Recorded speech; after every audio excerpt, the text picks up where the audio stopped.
Vous récoltez ce que vous semez. Ok, ce que vous investissez dans votre corps en termes d'hydratation, en termes d'alimentation saine, en termes de mouvement, en termes de stimulation mentale positive comme la lecture, quand vous faites ces choses et que vous donnez tout ce que vous avez, votre niveau de confiance s'accroît.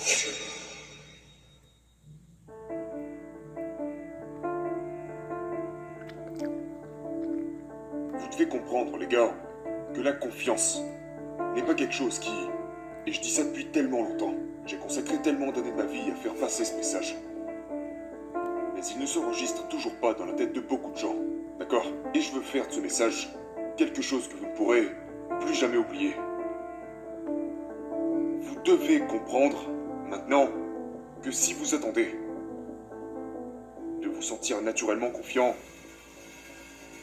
et que vous regardez les autres et vous voyez, oh, cette personne semble vraiment avoir confiance en elle. Elle semble constamment avoir confiance en elle. Et ces gens savent toujours quoi faire. Ils ont toujours... Écoutez, vous êtes en train de tout mélanger. Vous êtes à côté de la réalité. Vous êtes en train de vous victimiser involontairement. Et voici ce que j'entends par là. Cette personne que vous voyez, qui semble constamment avoir confiance en elle, eh bien tout d'abord, elle a probablement gagné le droit de se sentir comme ça. Maintenant, nous connaissons tous des gens prétentieux qui n'ont jamais accompli quoi que ce soit dans leur vie, mais qui pensent être extraordinaires. Et on voit souvent cela à des niveaux inférieurs. Et généralement, les gens qui pensent tout savoir et qui pensent être géniaux n'ont rien à voir avec ça dans la réalité. Ce sont, vous savez, les gens qui pensent qu'ils en savent le plus. Nous parlons ici de l'effet Dunning-Kruger. Si vous cherchez sur Google, vous verrez ce que c'est.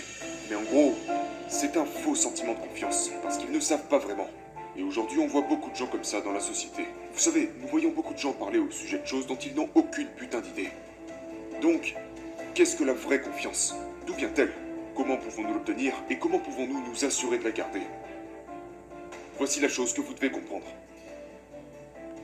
Lorsque vous faites tout ce que vous pouvez, quand vous faites littéralement tout ce qui est en votre pouvoir, et que vous faites vraiment tout ce que vous pouvez, vous n'avez pas d'autre possibilité que d'être amené à avoir confiance en vous.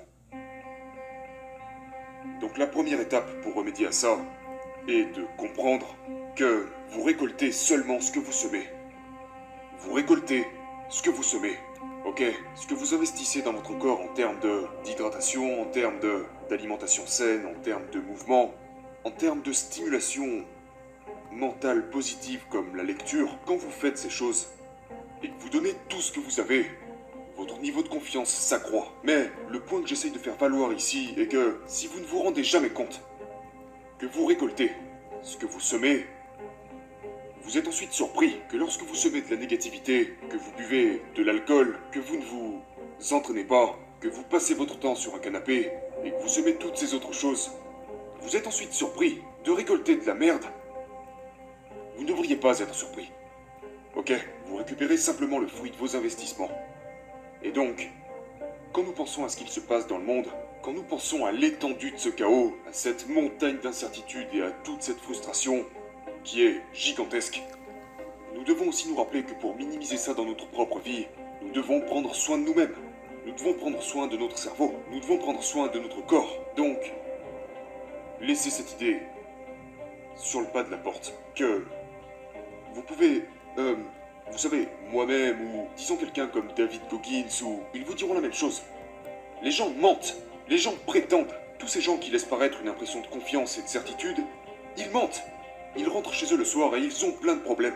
Ils rentrent chez eux le soir et ils ont des difficultés. Ils ont des doutes. Ils ont ces sentiments d'anxiété exactement comme vous. Toutes ces choses que vous avez, ils les ont. Ils ne vous le disent juste pas parce qu'ils sont tellement amoureux de l'image qu'ils projettent d'eux-mêmes. Ils veulent tellement se sentir au-dessus de vous. Et ils ont peur du fait que, si vous découvrez qui ils sont vraiment, vous ne les aimerez plus. La vérité, c'est que vous les aimerez plus. Parce qu'ils sont plus comme vous.